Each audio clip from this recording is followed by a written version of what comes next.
And there are two things that I'd like to share with you today around embracing and achieving happiness, which leads me to my first thing. It's actually a single word that changed my life, or at the very least has changed my way of thinking. It's called Hygge. Definitely wouldn't have gotten that from that, but you say it Hygge, not Hygge. I came across it at the same time that I was learning a lot about minimalism and balance. In the last couple of years, there's a lot of similarities. It's a Danish word that actually has no direct translation into English, mainly because it's a state of mind and heart and less of an actual thing or an action. And the closest English words are warm and cozy. And when people talk about Hygge, you'll find them describing it using a lot of experiences or examples to really get at its essence. But to give you an actual definition, these are a few that people have been using. The first one is the art of building sanctuary and community, of inviting closeness and paying attention to what makes us feel open-hearted and alive, to create well-being, connection, and warmth, a feeling of belonging to the moment and to each other, and then celebrating the everyday, which is the big one for me. So for the Danish people, it's a positive, enduring spirit that literally and figuratively warms your spirit. It's about pleasantries and warmth, pushing away that which is annoying, aggravating, and emotionally and mentally draining. It's about embracing rather than fighting your surroundings. And the Danes are experts in well-being. They've regularly been ranked as the happiest country on earth. They focus on positivity and enjoyment in every aspect of life. And they even have an entire research institute that's dedicated to happiness. So in my mind, they truly understand how important it is to stay positive, happy, and healthy. And since I know a lot of you guys are healthy eaters, you can think about it like Whole30 or Paleo for your mind and your experiences. And I really loved this quote: Hygge was never meant to be translated, it was meant to be felt. So here are some of the key elements of this way of life. It's around creating a cozy atmosphere. Think of this as like setting your environment or your home, having, comfy pillows and blankets and candles, things that give you that feeling of warmth. It's about enjoying comfort food and drinks like coffee and tea and, sharing food with friends. It's about doing something creative. So they talk about having like hobbies around reading, knitting, drawing, painting. It's about having technology-free time. It's about going exploring and enjoying your nature and your surroundings. It's about relaxation and meditation, which I think is huge for a lot of people here. It's about spending time with family and friends and getting true togetherness. It's about being present with yourself and those that you're spending time with. It's about being thankful and enjoying the simple pleasures in life. So let me just kind of create a little picture of what I think Hygge is. It's that feeling you get when you're cuddled up on a sofa with your loved ones.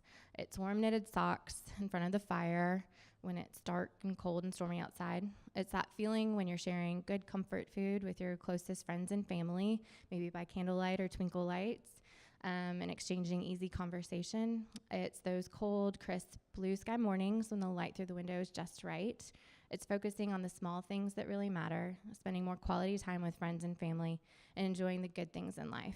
And I like this quote too, that Hygge moments are the small everyday moments that make you happy. The best of them are bright and shining like stars. Having a word for it makes you aware that they're right in front of your eyes, ready for you to collect. So maybe now you can think about the small everyday moments in your life that make you happy or bring you joy, and apply the Hygge word for it. And that way you can be more intentional about seeking them out and appreciating them. Now to my second thing I'd like to share with you guys on the topic of happiness. It actually came from a TED Talk that I'm pretty sure we've shared a couple of times in Red Pepper history. I just really like it. It's by Sean Aker, and it's The Happy Secret to Better Work. He's a happiness researcher from Harvard that believes happiness can be trained and shares actionable tips on how to create happiness in your life. Through some of his research, he learned that 10% of our long-term happiness is based on our external world, And in fact, 90% of our long-term happiness is actually based on the way our brain processes the world. So think about it as, we think if we work harder, that we'll be more successful and that we'll be happier. But the fact is that when we reach a success goal, we're trained to push out and to try to attain another goal. So we're always chasing success and happiness, but never actually getting there. In essence, our link between success and happiness is backwards. And he says that we need to change our formula for happiness and success, because in some of his research, he found that 75% of our success level is actually based on our optimism, our social support group, and our ability to see stress as a challenge versus a threat.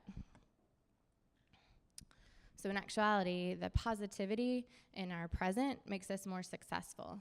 He calls it the happiness advantage. It's where our brain is at a positive state versus neutral or negative, that we're actually able to perform better.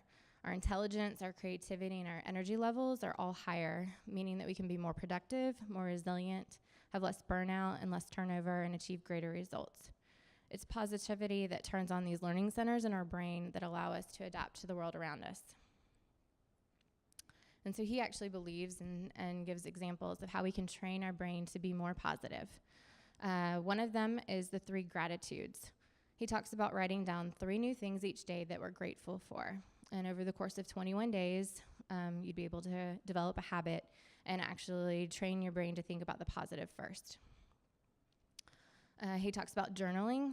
He challenges us to write down 1 positive experience each day that actually allows you to relive that experience and create a more positive memory in your brain. He talks about exercise and meditation, and how those behaviors can help us to focus on a single task versus multitasking, which isn't as effective. And then he talks about random acts of kindness.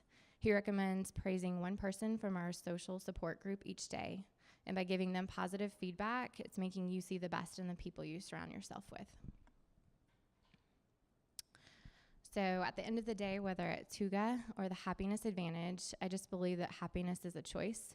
It's a state of mind. It's about being present and living in the now. It's about positivity and gratitude and intention and kindness.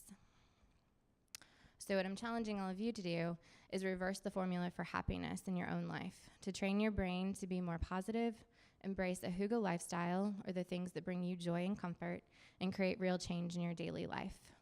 Who knows, those ripples of happiness and positivity could allow us to really love work, allowing us to work more optimistically and successfully together.